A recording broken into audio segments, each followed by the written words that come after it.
Hi, this is Jeffrey Morton of Cryptid Remarks. I just wanted to jump in here and say that we have a special episode today in celebration of Cobbtober. Now, what is Cobbtober, you may ask? Well, it's an event that's being held over at Do You Validate Studios featuring one of their podcasts, one of my personal favorites, Oddity Roadshow, which is an actual play podcast using the Monster of the Week system.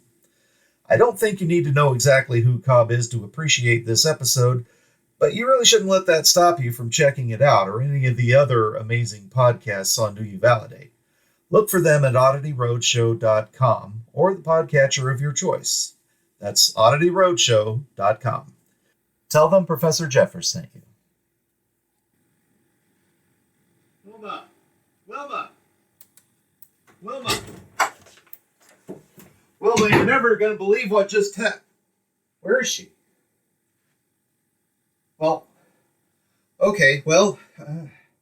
She did say I could use her equipment even if she wasn't here, so I don't have to...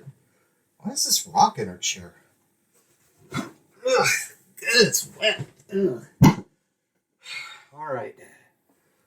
Well, okay. Let's see. Which button was that? Okay.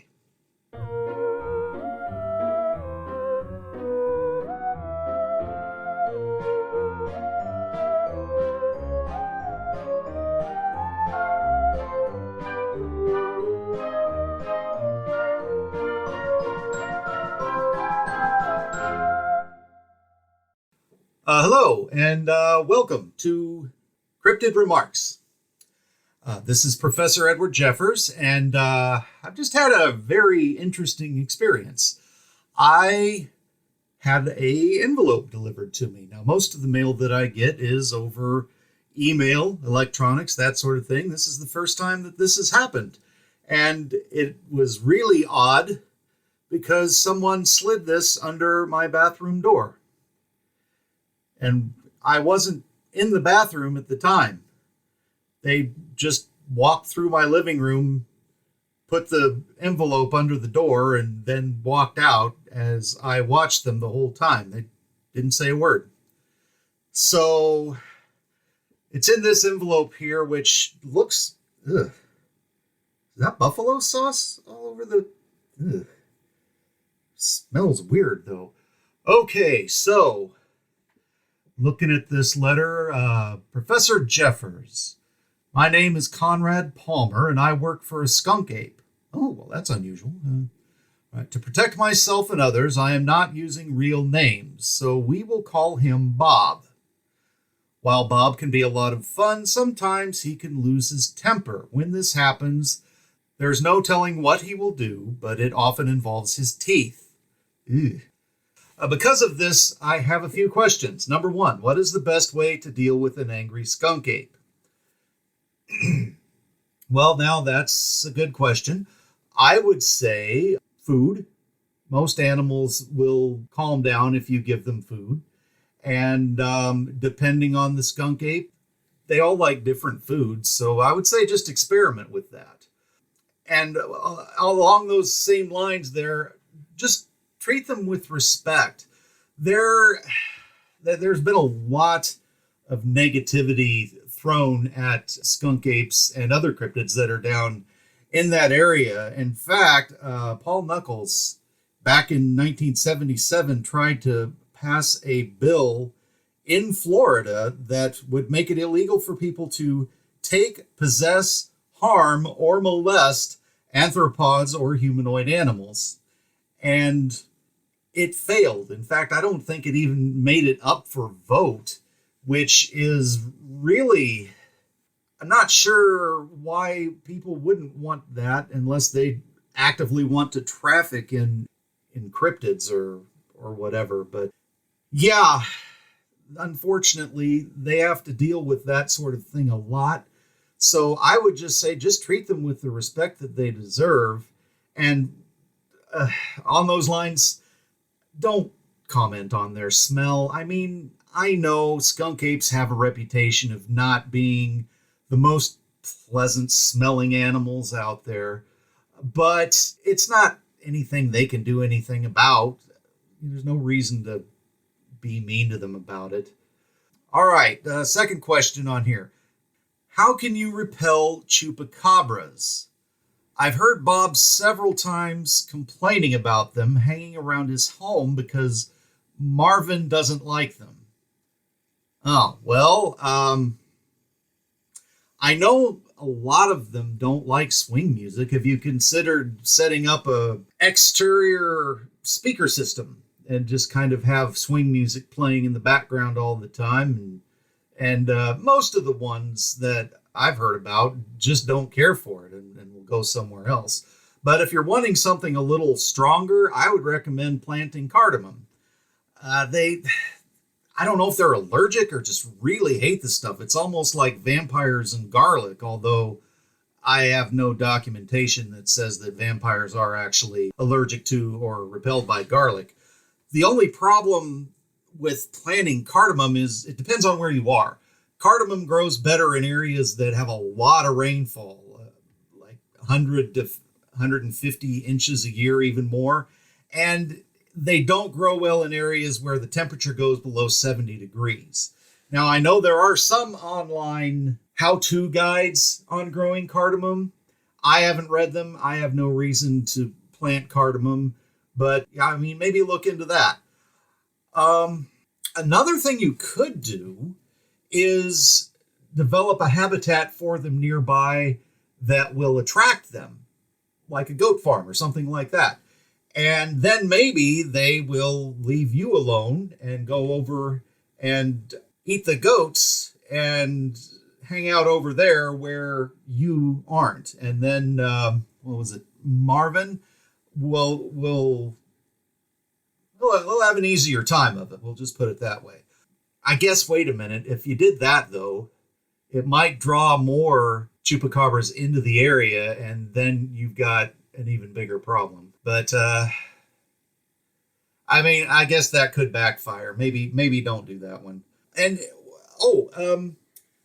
last episode that we did, we talked about the hummingbirds in Puerto Rico and how they have some kind of effect on chupacabras and keep the numbers down. And since they're not over here, that doesn't happen as much. And maybe if you imported some Puerto Rican hummingbirds, that might help. I'm not really sure what they do to them to keep their populations down. So if you're concerned about that, that might be an issue. But I don't see what could possibly go wrong with importing a species of animals not indigenous to the area to take care of a very specific problem that you have. Anyway, let's see. Question 3. Do you know a good lawyer that will represent cryptids? I'd rather not go into much detail why. Please get back to me as quickly as possible, as one or more of these questions may be time sensitive, and it's signed Conrad. Well, I don't really know any cryptid lawyers. I honestly don't even know if there are any. I am a crypto ambassador, but I have no training in law, so I can't really represent you in a court of law. So I didn't even know she had a doorbell. Well, hopefully she'll get that. So if you need to talk to me about... Oh, my... All right, well, hang on just a second. Just let me...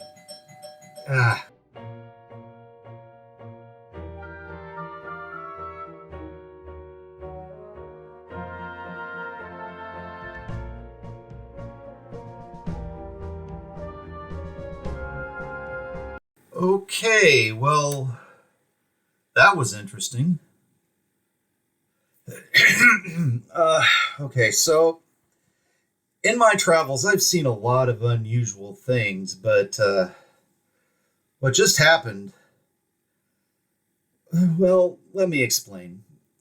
That was a man, a very large man, who rang the doorbell what seemed like as quickly as he could for a full 10 seconds after I opened the door. He only stopped when the smaller man next to him timidly poked him on the shoulder and then pointed at me after he got the larger man's attention. Turns out the smaller man was Conrad, and the bigger man, well, he claimed to be a skunk ape, but I'll be honest, I've never seen a hairless skunk ape before. He smelled like he could have been a skunk ape. Anyway, he looked at me and said, "You that lawyer guy I asked for?" That's the best impression of him I can do. I was a little stunned since we'd just been talking about that, and I said, "Well, no, my name is Prophet," and then he interrupted me to yell at Conrad, "You told me he was the best lawyer you could find. How am I supposed to—" "Oh, thanks, man." That last part he said when Conrad handed him a buffalo chicken wing, which I'm not exactly sure he chewed before he swallowed it. Anyway, he seemed to calm down quite a bit, then looked right at me and said, "You got Cobb." And I just want to jump in here and say that he did give me permission to use his name. Then about 5 minutes later, he told me to never tell anybody that he was there. Then 5 minutes after that, he asked me to give an open invitation to a party he was holding this upcoming weekend. And it went back and forth like that the whole time we talked. So I'm just going to use his name, and if he contacts me later, I'll leave the state. I told him I was a crypto ambassador, not a lawyer. He didn't seem to care. He kept asking me for legal advice and asking me to contact people for him and represent him. And he offered me quite a bit of money, but I kept declining. And whenever he would start to get upset, Conrad would give me a chicken wing and nod towards Cobb, who would eat it, and then forget about what he'd been talking about. I'm not really sure why Conrad asked me that question about skunk apes. He seemed to handle Cobb way better than I ever could. Well, over the course of about an hour, Cobb offered to buy my body when you're done with it, saying he'd never had one like that before, and honestly, I have no idea what he meant by that. He asked me to dress up in a Robin Hood costume and attend this party, which I said I might. And then he told me at least 6 different stories about movies he'd worked on, crimes he'd committed, and would not shut up about some guy named Marvin. And I did keep that name changed because, well, frankly, I felt sorry for him. Then eventually he handed me 3 bags of chicken wings that had a weird scent to them, said he would see me at the hearing, and then just walked away. And then Conrad lingered for just a couple seconds, looked at me, shrugged his shoulders, mouthed the words, "Sorry about that," and then turned to follow Cobb. Well, I guess that's it for today. I hope I helped, Conrad. Not sure how I could have. Anyway, thanks for listening. I need to find Wilma. She'd love to hear all about this.